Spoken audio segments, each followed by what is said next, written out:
शांत भाव में सबका स्वागत है। वैशाली जी, अच्छी हुई लाइट। आगे बढ़े। चल लाइट आ गई। सब लोग म्यूट करिए please. Sushma Bhatia aunty please mute करिए। हम लोग अष्टावक्र गीता पढ़ रहे हैं। अष्टावक्र गीता में 18वां प्रकरण सूत्र 18वां 18वां प्रकरण सूत्र 18। अष्टावक्र जी बोल रहे हैं। अष्टावक्र उवाच धीरो लोक विपर्यस्तो वर्तमानोऽपि लोकवत् न समाधिं न विक्षेपम् न लेपं स्वस्य पश्यति।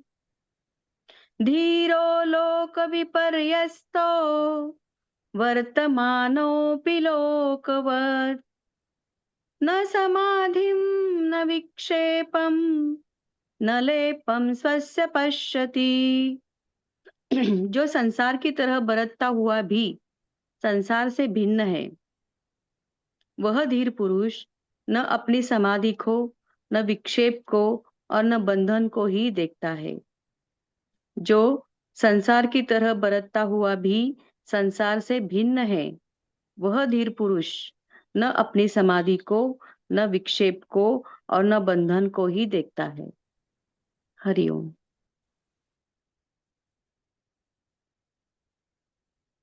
विक्षेप, समाधि, बंधन।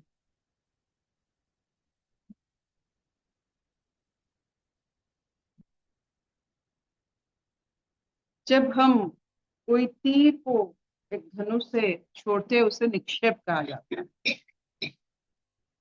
मन से अगर तीर छोड़े तो उसे विक्षेप कहा।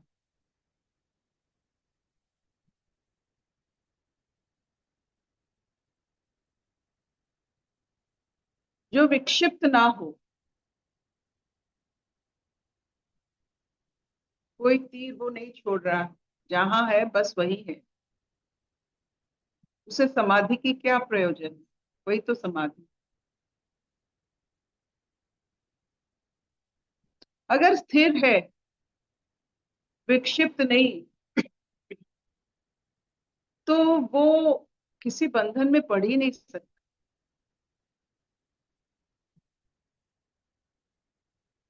हम विक्षिप्त भाव में बंधन में पड़ते हैं, क्योंकि हर विक्षेप में हमारा एक एक एजेंडा रहता है कि इससे ये होगा, इससे ये होगा। हम ऐसे फांस अपने लिए बुनते हैं कि पता ही नहीं चलता, उस फांस बुनते बुनते हम उसी के अंदर रह जाते हैं। ये होगा, इसके बाद ये होगा, इसके बाद ये होगा, ये फांस ही तो है। हम बुनते हैं, गिनते हैं, पता ही नहीं चलता है हम जाल किस लिए बुने, लेकिन हम खुद उस जाल में पड़ते हैं। और सबसे बड़ी बात है, उस जाल से सिर्फ हम ही निकल सकते हैं, लेकिन दूसरों को बुलाते हैं हम इस जाल से हमें मुक्त करो। कोई नहीं मुक्त कर सकता है खुद की बनाए हुए जाल में फंसकर। कोई दूसरा लोग आपको मुक्त नहीं कर सकता है। आपके मन की जाल से आप ही आराम से उभर आएंगे। तो पहले ये जाल को समझते हैं। ये विक्षेप अवस्था में जाल कैसे बुना जाता है, हर दिन हर वक्त आगे की सोच में, आगे की भय में। क्योंकि ईश्वर नहीं है जीवन में, तो आगे का भय है। ईश्वर जहां है, अगर ईश्वर है, आप जब भी आप अपने आप को देखते हो, ईश्वर आप चारों तरफ, आप ईश्वर की सब रूप देखते हो। आपके साथ गणेश जी है, माँ भगवती है, सब शिव जी है। जैसे हम आराधना करते हैं, आपको अगर लगता है वो चारों तरफ आप ही के हैं, तो डर कैसा? हमारे सनातन में इतने सारे ईश्वर की रूप बनाए गए हैं। हर डर के लिए एक ईश्वर है, एक रूप है। बाधा आई तो उसके साथ गणेश जी आए, अज्ञान आई तो उसके साथ माँ सरस्वती आई।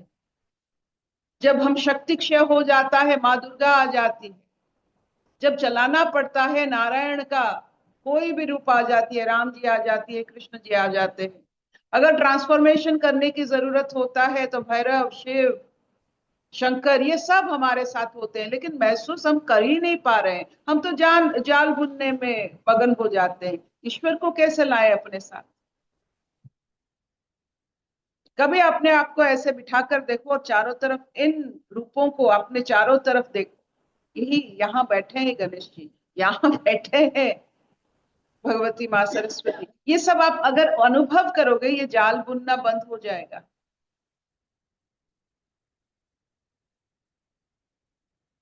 सबसे बड़ी बात है, हमने कभी ईश्वर के इतने सारे रूप की जो वर्णना की गई है, उनको उनको चारों तरफ अपना नहीं महसूस किया, अपने अंदर नहीं महसूस किया, उनके साथ बात ही नहीं की। आप देखिए ना कितनी सुंदर भाव से, अगर कोई संकट आ रहा है, संकट मोचन हनुमान है, देखिए हर भय के लिए एक रूप है, तो बिठाइए उनके आपके पास। जाल क्यों बुन रहे हैं? ये होगा तो ये करूंगी, ये करूंगी तो वो होगा, फिर वो करूंगी तो ये होगा, ये क्यों करना है? बुनना गिनना क्यों है? भौतिक संसार है ये, सब पानी में गार जैसा। जैसे जल में कोई भी आप आकार नहीं बना सकते हो, संसार में आप कुछ भी नहीं बना सकते हो। सिर्फ और सिर्फ आपको दिए गए हैं ज्ञान को अपने चारों तरफ आप अनुभव कर सकते हो। इसे आत्मलब्ध कहा जाता है। जो आत्मलब्ध है उसके लिए कोई समाधि, अगर समाधि की जरूरत नहीं तो वो सब कुछ कर्म करेगा। वो खाएगा पिएगा चलेगा, ऐसा नहीं कि वो ऐसे ही भूत बन के रह जाएगा। वो सब कुछ करेगा निर्लिप्त भाव। उसके ऊपर कोई उसका कर्म का असर नहीं पड़ेगा। हम ऐसे कर्म करें कि कर्म का असर हम पर पता ही नहीं चला कब कर्म हो गया हमसे।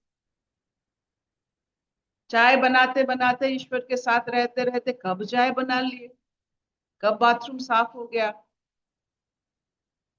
पता ही नहीं। इसके ऐसे ऐसे व्यक्ति के लिए समाधि क्या चीज है? आहिस्ता आहिस्ता देखिए हम कहाँ से निकले, कहाँ तक पहुंचे हैं कि समाधि को हम ठुकरा रहे हैं। साधना को कल ठुकरा चुके हैं, कोई साध्य चीज यहाँ नहीं है।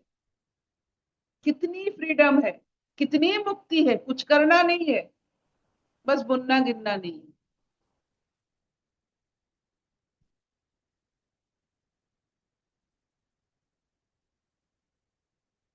क्या इतना चलेगा? जाल मत बुनिए, ना खुद के लिए ना किसके लिए।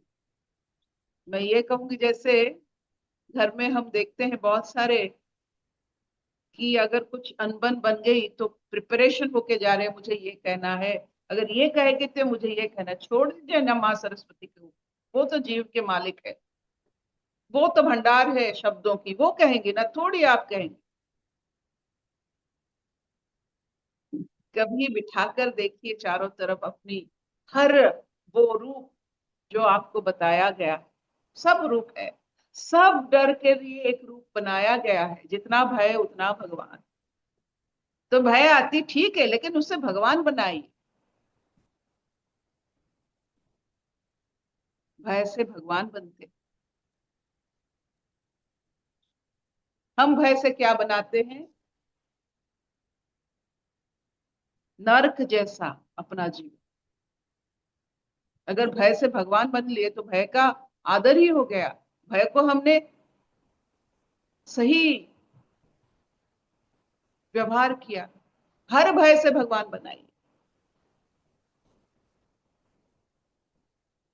क्या इतना चलेगा? Will this do? हाँ मामा। सनातन की हमारी जो इतनी बड़ी एक सिंधु समंदर है, सोच की समंदर, भिन्न भिन्न भाव से सोचा गया ये एक, ये तो धर्म नहीं है, एक जीवनचर्या।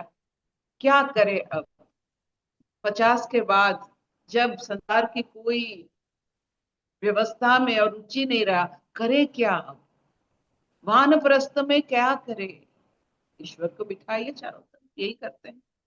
अब बैठिए, देखिए, अनुभव कीजिए। अभी आपके बाएं तरफ गणेश जी है, जहां बिठाना चाहते हैं, सर में बिठाना चाहते हैं, गोदी में बिठाना चाहते हैं, कंधे में बिठाना चाहते हैं, बिठा दीजिए और आनंद लीजिए। और समाधि चाहिए?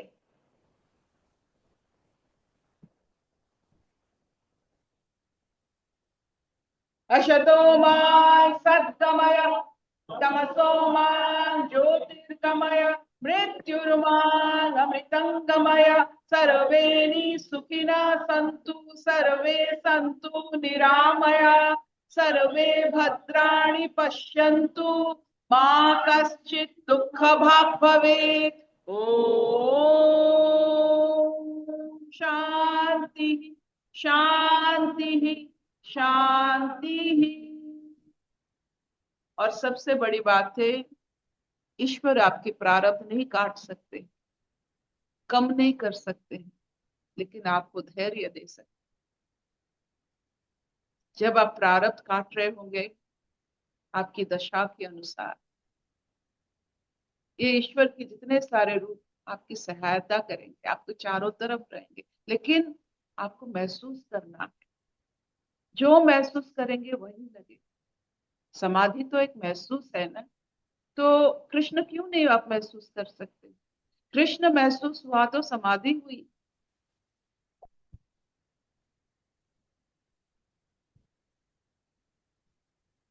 So simple. कोई प्रश्न है? कोई आनंद है? बोलो सर। मनीषा क्या समझती है? नमस्कार जी। ये जो आपने आज बोला ना कि प्रारब्ध कम नहीं हो सकता लेकिन धैर्य आ जाएगा, ये एक्सपीरियंस सत्संग में आने के बाद हुआ है कि circumstances are same, people are same, but my reaction और my response is totally different. अब उसी स्थिति में मतलब जिसमें पहले इरिटेबिलिटी या बहुत सारी तरंगे उठती थी, वो मन शांत हो गया और वो स्थिति दिखने लगी है। ये सत्संग की ग्रेस है। Thank you. ये सत्संग तो चारों तरफ है। आपने माना सत्संग को, यही ग्रेस। सत्संग तो था आपके साथ, माता पिता थे, बुजुर्ग थे, बंधु भाई थे, सब सत्संग था, बस आप माना ही नहीं। जब आप मान लिए तभी वो सत्संग बन गया। माना भी बहुत मुश्किल से, क्योंकि जब आंटी बोलती थी कोई नहीं बदलेगा तो लगता था अरे मैं सबको बदल सकती हूँ, मतलब I have that. But slowly मतलब आंटी का सुन सुन के समझ आया कि कुछ बदलने की जरूरत नहीं है। जब मन मन में धैर्य या शांति आ जाए तो वो सिचुएशन अपने आप एक्सेप्टेबल हो जाती है। All is good. So that is the magic of aunty. Thank you. आनंद लीजिए। ये जो आत्मलब्ध शब्द की, उसके ऊपर थोड़ा मंडराइए, उसमें बहुत शहद है। जैसे फूल होते हैं, हमारे शब्द भी वैसे फूल होते हैं। ये शब्द रसिक जो होते हैं, वो शब्दों की इतनी सराहना करते हैं कि ये शब्द अपने अंदर चला जाता है और वो अपना काम करने लगता है।